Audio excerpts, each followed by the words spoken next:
예, 이제 3강 들어가겠습니다. 이제 호세아서의 또 문학적인 특징들을 좀 살펴보고 구조, 그리고 또 시간이 되면 주제까지 살펴보겠습니다. 만약에 오늘 이 3강까지 이 전체적인 요 서론이 끝마치지 않으면 4강에서 조금 다른 다음에 호세아서 본문 1장으로 주해와 적용으로 넘어가도록 그렇게 하겠습니다. 이제 호세아의 문학적 특징을 좀 살펴보겠습니다.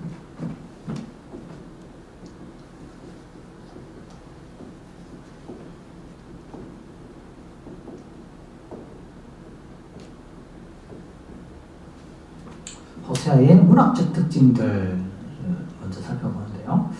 첫 번째 이제 호세아의 문학적 특징으로서 호세아가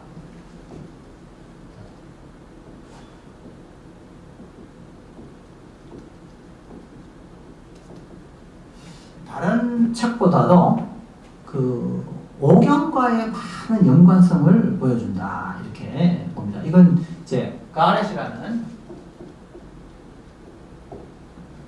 두안 A 가렛이라고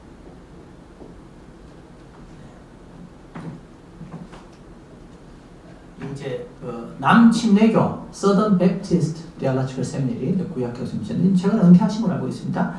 그 이제 두안 가렛이 쓴 주석에서 이 내용을 강조하고 있고, 제가 지금 설명하는 내용은 바로 두안 가렛의 내용을 설명하는 것이니까요. 그렇게 하시면 되겠습니다. 그래서 이제 가렛에 의하면은 이 오경과의 연관성을 쭉 설명하면서 예를 들면 창세기 22장 17절 이제 아브라함의 축복이 나옵니다.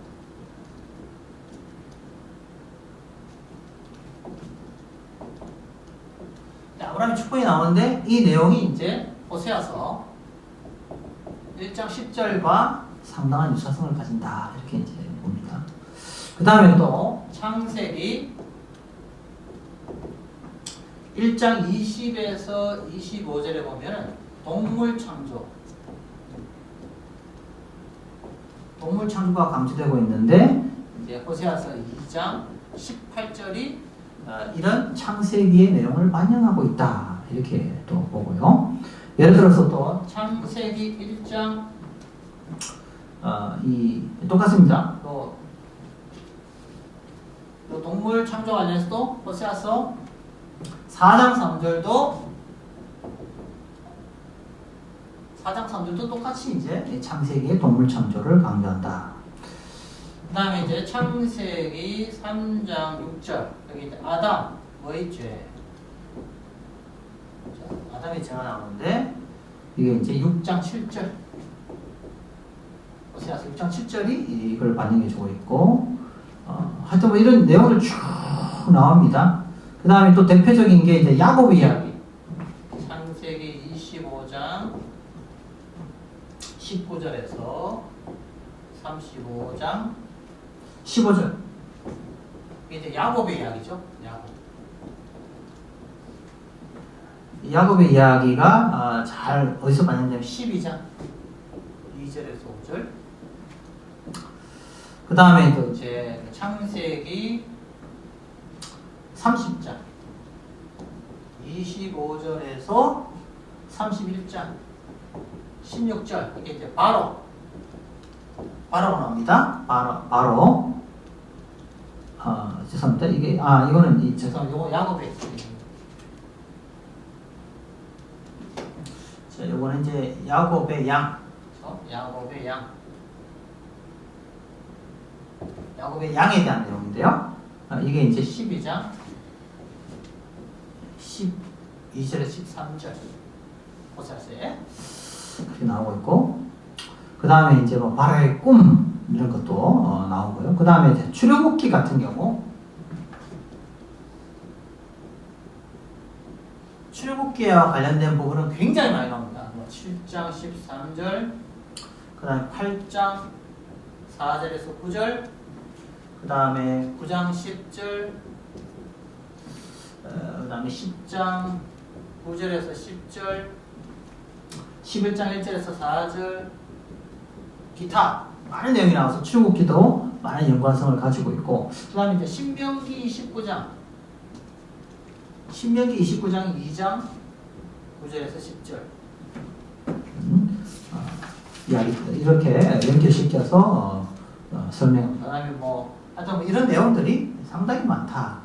그 다음에 그래서 오경하고 호세아하고 상당히 많은 그런 그 연관성을 가진 겁니다.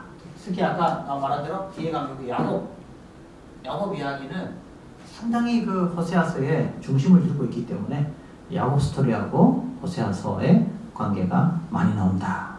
그 다음에 예를 들어서 또 이제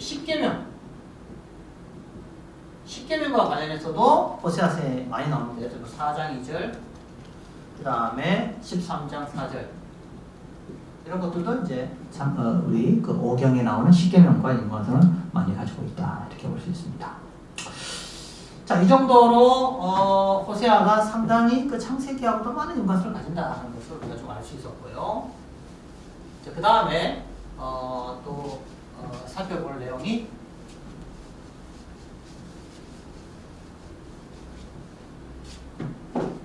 메타포다. 첫 번째.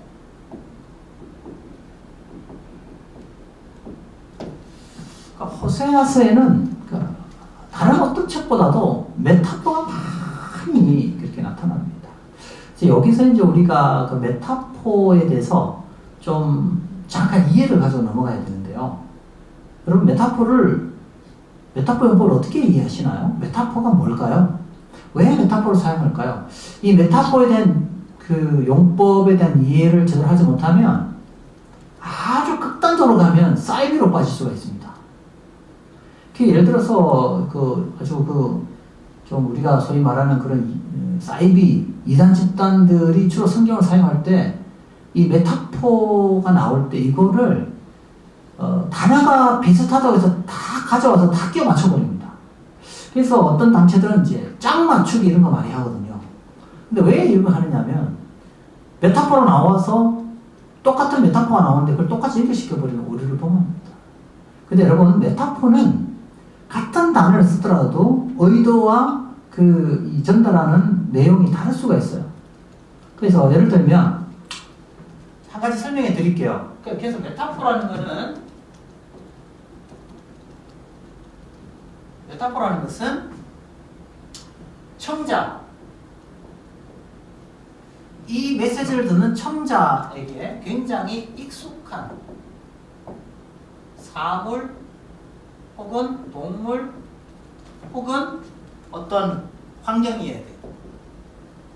다시 말씀드립니다. 이 청자에게는 굉장히 익숙한 것입니다. 그거를 이제 사용해서 이러한 익숙한 사물, 동물, 환경이 이것이 다양한 특징들을 가질 수 있을 것이다. 그렇죠? 다양한 특징들. 그 다양한 특징의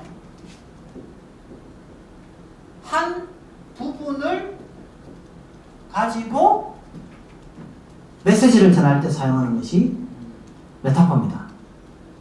이 교수님 좀 어려운데요? 네, 쉽게 설명해 드릴게요. 자, 예를 들어서 여러분 늑대가 있습니다. 늑대. 그러니까 우리가 소위 말하는 메타포는 은유 이렇게 하는데 그렇게 번역해가지고 의미가 통하지 않아요. 진짜 잘 들어보세요. 늑대를 메타포로 사용한다 했을 때 늑대는 어떤 특징이 있습니까? 늑대는 야행성입니다. 맞죠? 이런 특징이 있죠? 또 늑대는 어떻습니까? 집단적이다. 맞죠? 또 늑대는 또 어떻습니까? 늑대는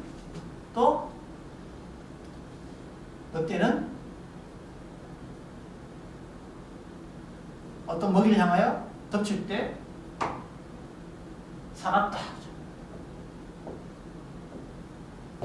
이런 다양한 특징들이 있을 거란 말이죠. 그죠? 그래서 남자들은 혼자 다니지 않고 늑대 같다 이렇게 했을 때는 어떻습니까? 막 집단화시켜서 다닌다 라는 의미로 쓰일 수도 있고, 그런데 또 뭘 향해서 공격할 때는, 야수성을 들을 때는 늑대 같다 할 때는, 거기서 말 때는 밤에 다닌다 혹은 뭐 야행성이다 하는 게 아니라 공격적으로 덮치는 어떤 그런 특징을 가지고 할 때 늑대다. 그래서 남자는 늑대다 할 때는 이게 어떤 컨텍스트에서 어떤 의도로 설명하는지를 봐야 된다는 거죠. 그래서 늑대라는 말을 썼다고 해서 똑같은 각각의 컨텍스트가 다른 그 늑대의 메타포를 같은 의미로 연결시켜버리면 굉장히 그거는 위험하다. 이해되시겠죠? 그래, 성경에 이런 게 있죠. 자, 누룩이 나와. 누룩. 자, 누룩은 어떤 특징이 있습니까? 확산이 빠르죠. 빠른 확산. 퍼져버립니다. 근데 또 누룩은 어떤 뜻입니까? 부패를 시키죠. 자, 그래서 이게 의미가 다르단 말이죠. 그래서 천국은 누룩과도 같다.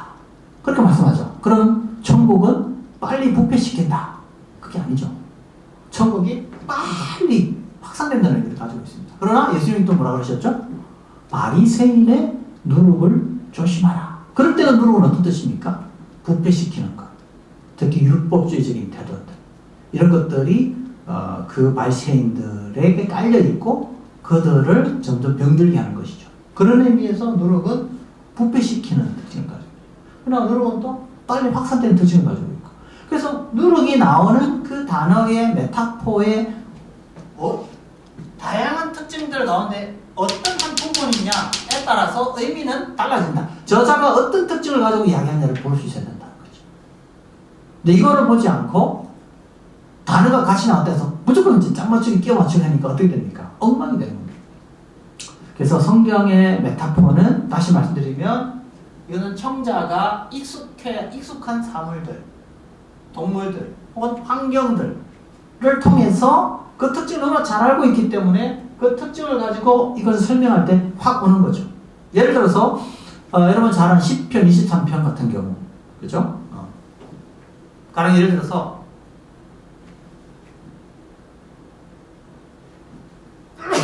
죄송합니다. 그냥 하나님은 이스라엘 백성들 지키시고 보호하시고 필요할 때마다 먹여주시고 또 외부의 적들로부터 막아주시는 참 좋으신 하나님이다. 이렇게 길게 설명하는 것보다 여호와는 나의 목자시다 라고 메타포로 딱 설명해버리면 그 당시에 이스라엘 백성들에게 이 목자는 어떤 역할을 하고 있는지 너무나도 잘 익숙해 있다 이거예요. 너무나 잘 익숙해 있으니 이렇게 길게 설명하는 것보다 훨씬 더 어떻다는 거예요? 극적이다. 드라마틱하면서도 훨씬 더 그 의미가 더 분명하게 다가온다는 거예요. 그래서 메타포는 굉장히 효과적인, 극적인 어떤 그 의미를 또 효과를 전달하는 중요한 기법이다. 이렇게 볼 수가 있습니다. 그래서 이 메타포를 사용할 때는 제일 중요한 게 뭐냐면 그 당시의 백성들에게 아주 어떻게 해야 된다고요? 익숙해져 있는 그런 내용. 또 하나 설명해 드릴게요.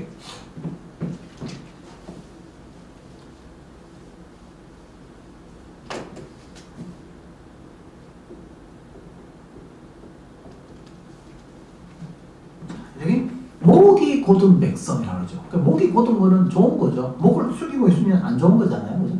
그러나 이건 긍정적인 것이 아니죠. 왜? 이거가 그 당시 백성들에게 굉장히 익숙해져 있는 내용이다. 그죠? 예를 들어서 어떤 야생의 말, 그죠? 야생의 짐승을 길들일 때, 그죠? 길들일 때, 그죠? 소나 말을 길들일 때 어떻게 하죠? 목에 뭘 맵니까? 멍에는 딱 매잖아요. 그럼 어떻게 됩니까?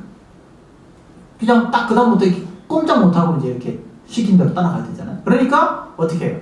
먹이를 매려고 하면 이 짐승들이 그거 안 하려고 어떻게 해요? 목을 딱 이렇게 안 하려고 목을 곱게 딱 펴는 거거든요.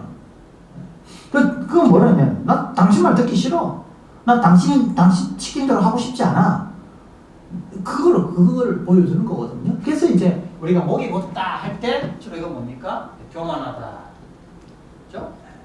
하나님의 말씀에 대항하는 그런 완고함. 뭘 설명할 때 목이 곧다. 그러니까 너는 절대로 하나님 말씀을 지키지 않으려고 하는 교만이 가득한 백성이라고 길게 설명할 것 없이 그냥 이 목이 곧은 백성아라고 설명하는 거. 이거 뭐죠? 짐승의 그 목이 곧은 메타포. 그죠? 그냥 멍에를 매서 딱 이제 훈련시키려고 할 때 절대로 주인의 말을 들으려고 하지 않는 그 짐승의 이 이미지를 메타포로 사용해서 설명하는 거죠. 왜냐하면 그 당시 백성들은 그 목이 곧은 그 짐승들의 이미지를 너무 잘 알고 있으니까. 그래서 길게 설명하지 않아도 이 짤막한 하나의 그 그림 언어, 이 메타포를 가지고 아주 효과적인 극적인 그 메시지를 전달하는 그런 기능이 바로 메타포다라는 것이죠. 네. 그래서 메타포를 잘 활용하면 훨씬 더 의미가 깊이 막 쳐들어옵니다. 깊이 옵니다. 우리에게 설명이 길게 하지 않더라도 깊이 있게 우리에게 옵니다.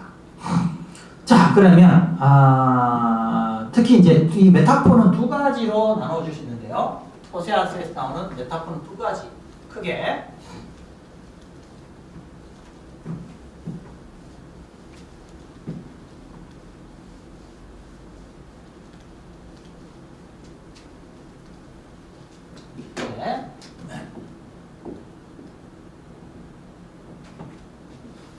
하나님을 가리키는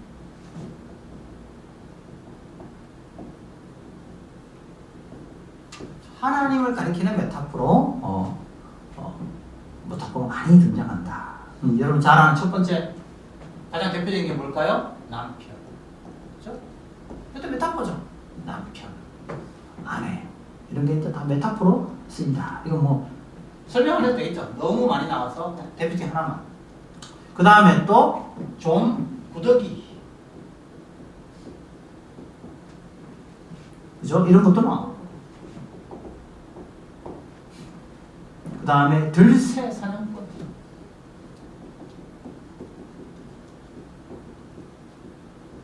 이런 이미지고 나옵니다. 7장 10절. 그 다음에 농부로 나옵니다. 농부 10장 9절에서 13절.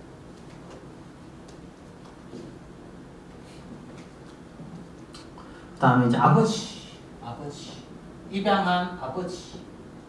이것도 이제 메타포죠. 그 다음에 사자, 표범. 이것도 이제 메타포로 나옵니다. 이게 이제 13장 10절.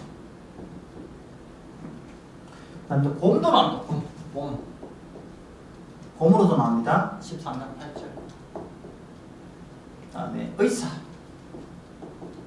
14장 4절. 14절입니다. 감사합니다. 14장 4절. 그 다음에 이슬 14장 5절. 푸른 나무 14장 8절. 이런 식으로 남편, 농부, 아버지, 사자, 곰 이런 내용으로 주로 소개되고 있다. 자, 그러면 요거 이제 지우고 이제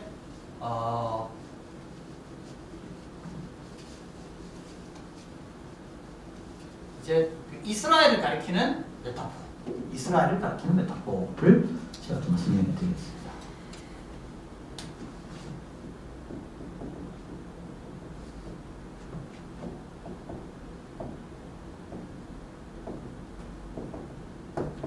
이스라엘에 대한 메타포죠. 예를 들면 이제 음란한 아내 고멜로서 나오죠. 잘 알죠. 이거 뭐 호세아서 핵심이죠. 그 다음에 새벽 안개, 왔다가 사라지는 새벽 안개. 이스라엘의 운명을 새벽 안개에 봅니다. 화덕, 달궈진 화덕. 그렇죠? 예, 이게 달궈진 화덕. 그 다음에 전벽, 뒤집지 않은 전벽. 이스라엘 백성들이 이게 덜 익혀져 있는 뒤집지 않은 전벽, 반죽 이렇게. 이제 나중에 이게 쿠데타 모의와 다 관련되어 있는 내용인데요. 어리석은 비둘기. 이거 다 못하고 가장 대표적인 것만 제가 설명해 드린 겁니다. 7장 11절. 그 다음에 열매 맺지 못하는 식물. 열매 맺지 못하는 식물. 열매 맺지 못하는 식물. 9장 16절. 그 다음에 야곱.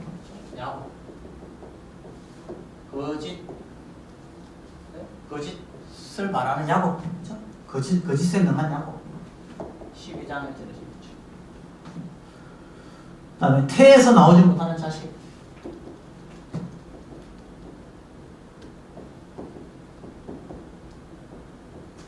태에서 나오지 못하니까 얼마나 불행합니까? 네.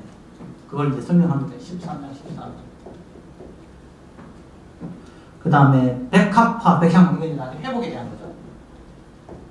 백합화, 백향목.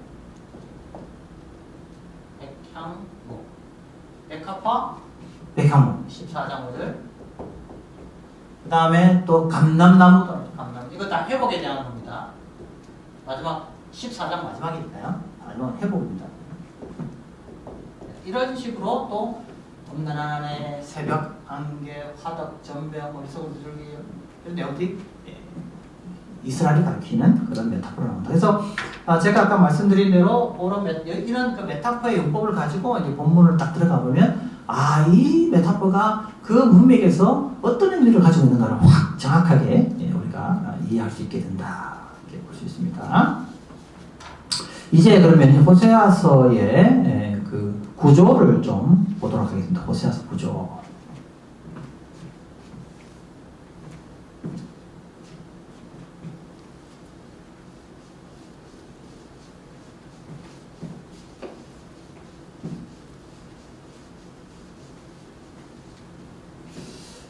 그래서 이제 제 강의를 좀 잘 들으시면 뭐 다른 주석을 보셔도 되지만 그 웬만한 주석에 나오는 것들은 제가 거의 다 정리를 해가지고 여러분에게 설명해 드리고 있기 때문에 제 강의 주석만 잘 듣고 제가 했던 내용만 잘 여러분 그 정리해 놓으시면은 아마 뭐 다른 주석 크게 보지 않으셔도 설교를 하시거나 또 본문 분석하는데 크게 어려움 없을 거라 이렇게 생각합니다. 물론 뭐 참고를 많이 하시면 좋겠지만 그래도 시간이 좀 많이 나지 않으시는 분들은 제 강의만 열심히 잘 들으셔도 좀 도움을 받을 수 있지 않을까 이렇게 생각합니다. 자, 그 다음에 이제 이 구조는 뭐 여러 학자들의 구조가 있지만 제가 두 사람의 구조를 소개해드리고 그 다음에 저희 구조를 소개하고 구조 분석은 그쪽들하고 그 다음에 이제 주제에 대해서 소개하고 강의를 이제 정리하도록 서론을 전개하도록 하겠습니다. 첫 번째 가장 대표적인 해석으로서 주제로서 이제 이 해석을 보겠습니다. G이라는 학자의 해석.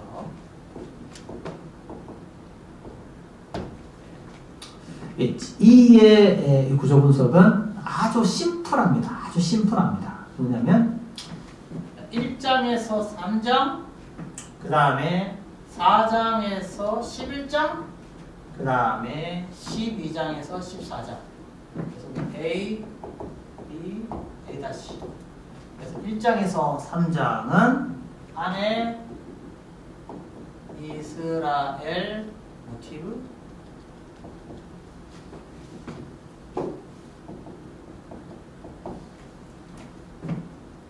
여기는 청년 이스라엘 모티브,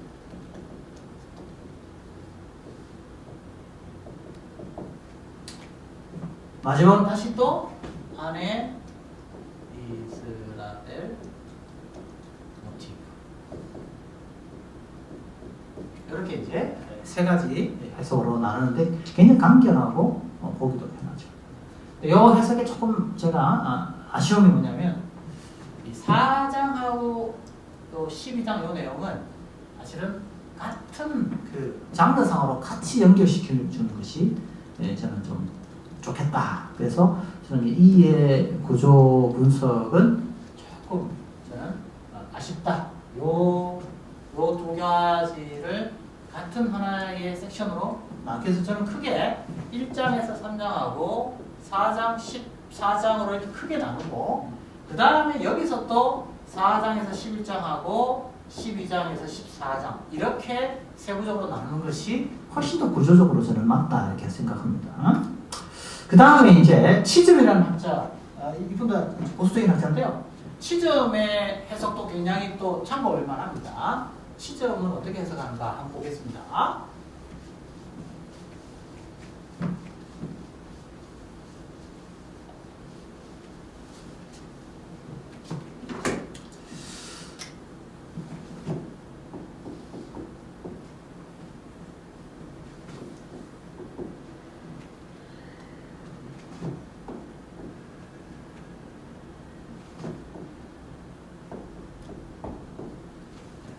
치즘의 구조 분석인데요. 이 치즘의 구조 분석은 구원과 죄송합니다.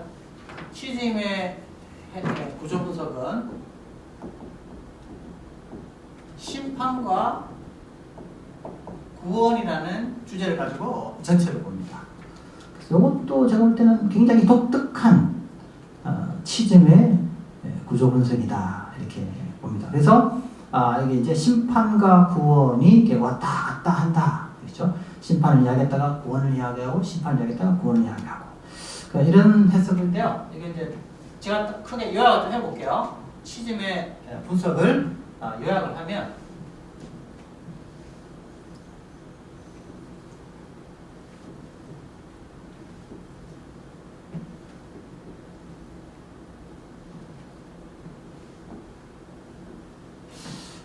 교수님 이거 썼다가 너무 많이 빨리 주면 어떡합니까? 이렇게 하시는 분 계신데 이 강의는 계속 반복해서 여러분들이 돌려보실 수 있기 때문에요.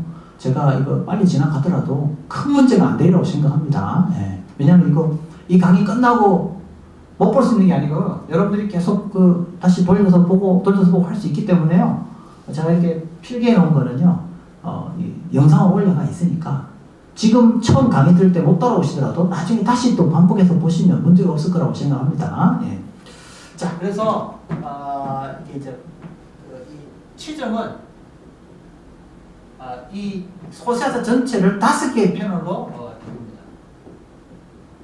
5개의 패널로 보고 이 심판과 구원의 첫 번째 패널, 두 번째 패널, 세 번째 패널, 네 번째 패널, 다섯 번째 패널을 이렇게 나누어서 이렇게 해석합니다. 그래서 심판은 호세아서 1장 2절에서 9절, 그 다음에 다시 1장 10절에서 2장 1절은 구원, 이제 심판에서 구원으로. 그 다음에 또 호세아서 2장 2절에서 13절은 심판, 그 다음에 2장 14절에서 3장 5절은 구원 이렇게 가고요. 그 다음 또 4장 1절에서 5장 15절 전반부까지는 또 심판, 그 다음에 5장 16절 후반부에서 6장 3절까지는 또 구원, 또 6장 4절에서 11장 7절까지는 심판, 그리고 11장 8절에서 11절까지는 또 구원, 그리고 이제 11장 12절에서 13장 16절까지는 또 심판, 그리고 14장 1절에서 9절까지는 구원. 이렇게 이제 이렇게 쭉 심판과 구원의 관점으로 이 심판과 구원의 주제가 이렇게 5개의 패널로 이렇게 펼쳐져 있다. 이게 이제 치즘의 구조 분석입니다.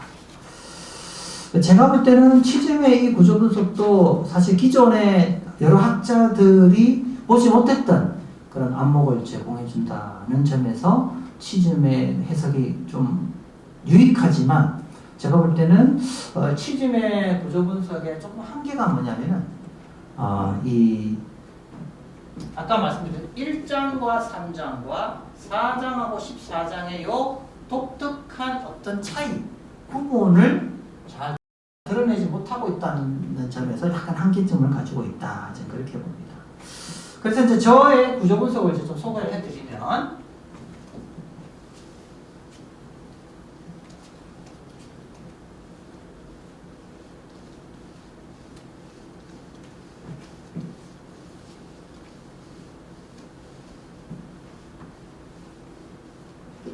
저의 구조 분석을 소개해드리면, 저는 크게 A, B로 나누어서 1장과 3장, 그 다음에 4장과 14장 이렇게 나누고, B는 4장에서 11장, 그 다음에 12장에서 14장 이렇게 또 저는 세부적으로 이렇게 나누어서 보는 것이 좋겠다 하는 게 제 입장이에요. 그러면 A는 1장에서 3장인데 주제가 뭐냐? 이거는 결혼에서 재결합으로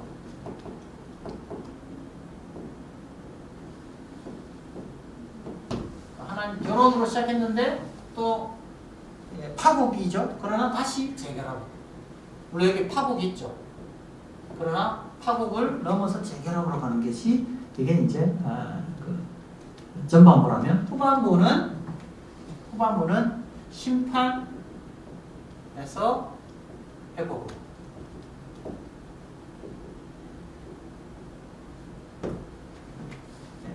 이렇게 이제 제가 주제를 좀 정했어요.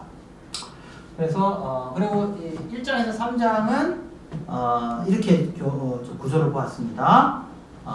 1장 2절에서 9절. 물론 1장 1절은 이제 뭐니까요? 1장 1절은 이제 여러분 잘 아는 맨 처음에 나오는, 그죠? 이거는 이제 뭐 우리가 소위 말하는 표제에 해당하는 거니까. 표제는 대책 교도고요. 그 다음에 1장 10절에서 2장 1절. 그 다음에 2장 2절에서 13절. 그 다음에 2장 14절에서 23절. 그 다음에 3장 1절에서 5절. 이렇게 이제 정해서 A는 이제 호세아의 결혼. 호세아의 결혼.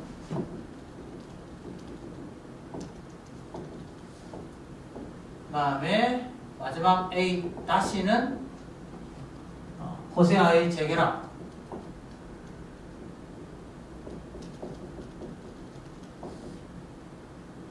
이렇게. 그 다음에 중간에는 여기 이스라엘 심판. 저기 잘못 적었네요. 죄송합니다. 요게 여기가 됩니다.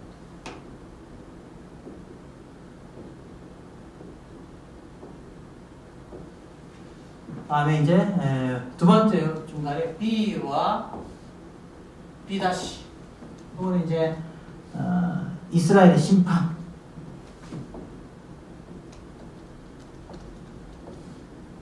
심판이 이제 강조되고 있고요. 그 다음에 언약 회복.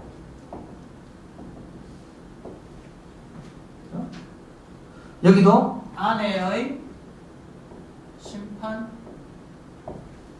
다시 또 관계 회복. 중간에 센터가 결국 뭐냐면 이제 고발 시죠. 고발 당하는 아내 이스라엘. 이렇게 이제 구조를 정해봤어요. 이제 전반부는 호세아의 결혼으로 시작해서 호세아의 재결합, 이렇게 구조를 정해봤습니다. 그 다음에 이제 요 큰 틀에서 4장에서 11장은 불순종한 이스라엘에 대한 심판과 회복 이란 주제로 봤고요. 마지막으로 12, 11장은 여기 이제 야곱을 통해서 나타난 거짓된 이스라엘에 대한 심판과 회복. 이렇게 제가 전체 그 호세아서 주제를 살펴보고 또 구조를 이렇게 정했습니다. 나중에 제가 기회가 되어서 이게 이제 책으로 나오게 되면 좀 더 상세하게 구조를 설명해 드리도록 하겠습니다. 이제 마지막에 이제 우리 주제를 다루고 오늘 강의 마무리하겠습니다.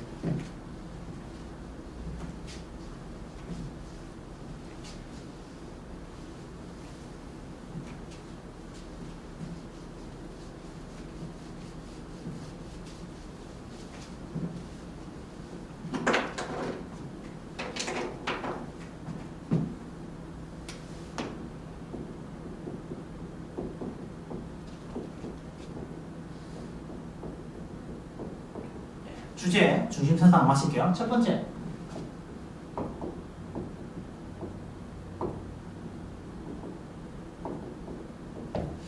자 호세아서에서 가장 강조하는 주제 가운데 하나가 바로 이제 그 우상 숭배인데요. 우상 숭배는 또 뭐와 맞물리느냐?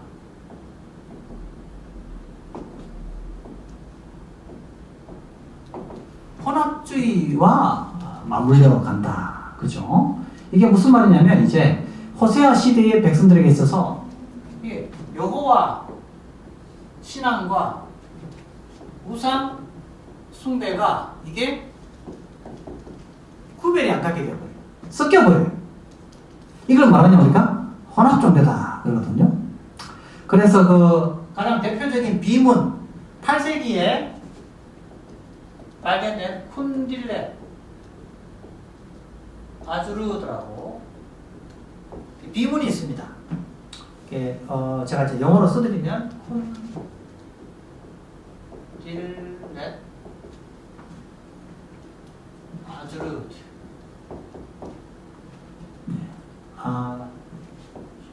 아주르드죠? 네.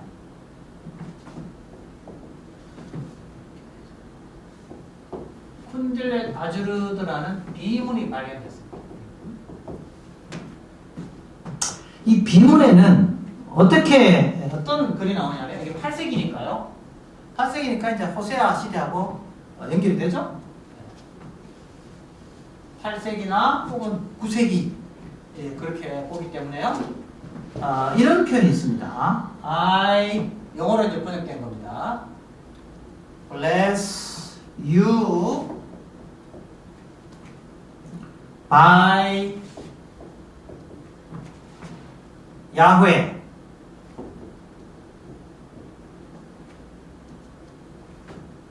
of Samaria 다음에 and by his 아셰라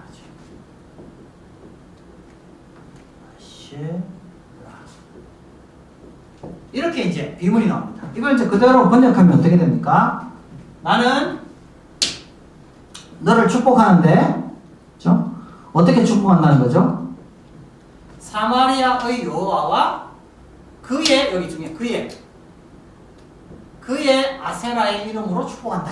이렇게 이제 아세라를 축복한다. 이렇게 하고 있습니다. 그럼 여기서 여호와는 어떤 분으로 소개되고 있어요? 아세라의 짝으로 설명이 되고 있다. 그러니까 하나님을 버리는 것은 아닌데 하나님을 믿는데 이제 어떻게 되냐? 차라리 하나님을 하나님대로 믿고 이 우상대로 믿으면은 이게 그것도 차이를 알겠는데 이게 어떻게 돼요? 이제 섞어버린다는 거예요. 네, 완전 섞여져 버리니까 어떻게 되냐니까 이제 하나님이 아세라의 남편으로 지금 이렇게 나오고 있다는 거죠. 그래서 이게 결국 뭘 했냐면 혼합주의 신앙이다. 왜냐면 이제 마치 하나님이 원래는 이 아세라하고 누구하고 바알하고 이제 이렇게 짝을 이루어서 이제 다산을 가져다 준다고 본 거거든요. 그래서 이제 그 고대근동 사회에서 가장 중요하게 여겨지는 것이 바로 뭐냐면 다산이다. 다산은 다른 말로 뭐죠? 자식을 많이 낳는 거죠. 그렇죠? 그럼 여기서 자식은 뭡니까? 곡물들이죠. 그래서 남신과 여신이 부부관계를 맺어서 남신이 하늘에서 비를 내려주면 땅에 있는 여신이 자궁의 역할을 해서 이 비를 잉태를 해서 임신을 해서 자식을 땅에서 이렇게 낳는 거예요. 그래서 땅에서 올라오는 이 자식들이 곡물이란 말이죠. 근데 이 역할을 이제 원래는 바알이 했는데 이제 누가 그 역할을 한다고 본 거죠? 네, 여호와가 바로 아세라의 남편이다. 그래서 이제 여호와를 잘 믿고 여호와께 이렇게 경배하면 뭘 준다? 이렇게 풍성한 곡물을 곡물을 얻을 수 있다라는 이런 이제 아주 잘못된 그런 혼합주의가 발생하게 된 거죠. 아세라와 같은 이런 어떤 관계 없이도 하나님은 채워주시는 분인데 오히려 그들이 볼 때는 이런 식의 관계, 남신과 여신의 이런 어떤 관계가 결국 풍성한 그런 물질적인 어떤 번영을 가져다 줄 것이라고 보았던 겁니다. 그래서 결국 이것의 가장 심각한 문제는 뭐죠? 선지자들이 항상 하나님을 믿는 믿음의 중심은 뭐죠? 하나님은 몇 번 하나님? 한 번 하나님. 그러니까 다른 신을 섬기지 말고 하나님을 섬기라는 이유는 이런 혼합주의적 어떤 신앙관을 철저하게 배격하는 거죠. 그런데 이스라엘 백성들이 이렇게 변질시킨 것은 그만큼 바알 종교가 그 이스라엘의 그 유일신 사상에 깊이 침투해서 신앙의 원래의 본질을 무너뜨리고 그들의 이교적인 어떤 그 신앙의 행태가 마치 그들의 하나님을 섬기는 신앙인 것처럼 변장을 해서 들어오는 거죠. 오늘 우리 한국 교회도 마찬가지입니다. 모습은 기독교의 모습을 하고 있는데 물질 만능주의, 성공지향주의 이런 것들이 우리 기독교에 들어와서 기도는 하나님의 이름으로 하고 기도는 예수님의 이름으로 하고 있지만 하고 있는 모든 신앙의 어떤 행태의 그 방향성은 사실은 한 번 하나님을 믿고 한 번 하나님을 주인으로 섬기는 것이 아니고 오히려 사실은 현대판 바알 종교를 섬기는 것과 다를 바 없는 일들이 우리 한국 교회에도 일어나고 있다는 것이죠. 그런 의미에서 우리가 이런 것을 정확하게 분별을 하고 호세아서의 이 말씀을 통해서 혹 우리 교회도 혹시 세속주의에 물들어가 있진 않는가? 간판은 교회 이름을 내걸고 있고 성경을 가지고 찬양을 하고 예배는 드리고 있으나 그 안에서 드려지고 있는 예배의 형식이나 가르침이나 설교의 내용은 세상 사람들이 말하고 있는 그런 세속주의와 전혀 다를 바 없다면 이건 바로 뭡니까? 혼합주의다. 저는 개인적으로 우리 아이들이 수능을 칠 때 교회가 합심해서 같이 기도하는 것 저는 참 귀한 일이라고 생각합니다. 자, 그런데 아이가 교회를 나오는지 안 나오는지 관심이 없고 아이가 기도를 하는지 안 하는지 관심도 없고 그런데 수능 칠 때만 열심히 교회에 나와서 기도하고 그 다음에 수능이 끝나면 다시 교회를 오지 않는 이런 행태는 마치 세상 사람들이 필요할 때는 가서 그 어떤 신인지 몰라도 물을 떠놓고 기도하든 뭐 사찰에 가서 기도를 하든 그렇게 기도하는 그런 그들의 신앙 형태와 뭐가 다르냐 이거죠. 이런 것들이 우리 교회 안에 들어오면 우리 교회가 점점점 세속적인 어떤 그런 이방 종교의 형태의 모습을 따라가게 된다. 다시 한번 말씀드리지만 제가 우리 아이들을 위해서 기도하는 건 귀한 일이다. 수능 준비할 때 교회가 같이 기도하고 하심해서 아이를 위해 기도하는 것은 아주 바람직하고 저는 그렇게 해야 된다고 생각합니다. 근데 문제가 뭐냐면 제가 말씀드릴 때 그 아이가 하나님을 믿느냐 그 아이가 주님을 믿느냐 예배를 소중하게 했냐 이런 거에 마냥 관심이 없고 그저 그냥 좋은 점수 받는 일에만 몰두해서 기도한다면 그거는 세속적인 종교와 전혀 다를 바 없다는 거죠. 우리 교회가 이런 어떤 세속적인 혼합주의에서 벗어나야 된다. 그래서 저는 아이에게 수능을 위해서 기도하는 것도 좋고, 하지만 또 하나님을 예배하고, 또 대학을 들어가는 것도 중요하지만 대학에 들어가서 그 대학에서 그 공부를 왜 하고 무엇 때문에 해야 되고 그것을 통해서 하나님 앞에 어떻게 헌신해야 될 것인가를 같이 가르쳐 줄 수 있어야 된다. 저는 그렇게 생각합니다.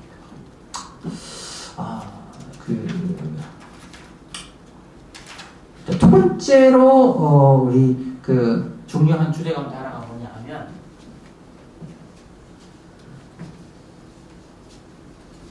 두 번째 주제가 바로 언약과 결혼입니다. 그래서 호세아서는 그 언약 관계를 결혼이라는 메타포를 통해서 설명합니다. 그래서 호세아서에는 베리트라는 언약이라는 단어가 5번밖에 나오지 않지만, 그러나 이 결혼의 이미지와 연결되어서 설명되고 있기 때문에 이 결혼 언약을 이 결혼의 관계로 설명하고 있다, 이렇게 볼 수 있습니다. 그래서 이건 본문 설명할 때 제가 아주 상세하게 자세히 설명하겠습니다. 자, 그러면 이건 또 뭐냐면 이 언약 공식이 또 무엇과 연결해서 이해되겠어요? 결혼 공식과 연결해서 설명이 된다, 이렇게 봅니다. 그래서 나중에 호세아의 자식들의 이름을 보면요, 이스라엘 왕미 로로함 할 때 히브리어로 이게 로라는 게 나오고, 이 로라는 말은 아니다라는 뜻이죠. 부정. 그래서 이건 뭐냐? 공식 파기예요. 공식. 그러니까 결혼의 공식이 파기됐다는 것은 결국 뭐냐면 하나님과의 언약 공식이 파기되었다라는 것을 강조하기 위해서 강조합니다. 근데 이제 여러분 아시다시피 구약에서 결혼이 파기되면 사실 재혼하는 것은 불가능한 일입니다. 특히 음란의 진 상태에서 다시 그 여자와 재결합하는 것은 사실은 불가능한 일입니다. 그런데 여기에 하나님은 그 불가능한 한 일을 이루시죠. 어떻게 해서요? 네. 하나님께서 친히 나중에 그의 아들을 보내셔서 그의 아들을 십자가에 죽기까지 하시면서 불가능하게 여겨졌던 바로 그 재결합이 가능하도록 이루어 주시죠. 물론 구약에서도 이미 어린 양의 피, 제사의 피를 통해서 그 하나님의 십자가의 사랑이 어느 정도 얘기되고 또 예표되어 있지만 그 절정이 바로 예수님의 십자가라고 저는 생각합니다. 그럼 나중에 우리가 적용할 때 다뤄보겠습니다. 네, 마지막으로 강조되는 또 중요한 단어가 그래서 뭐냐? 돌아오라. 돌아오라는 주제가 결국 호세아서의 제일 중요한 주제가 단어다. 그래서 여러분 슈, 그죠?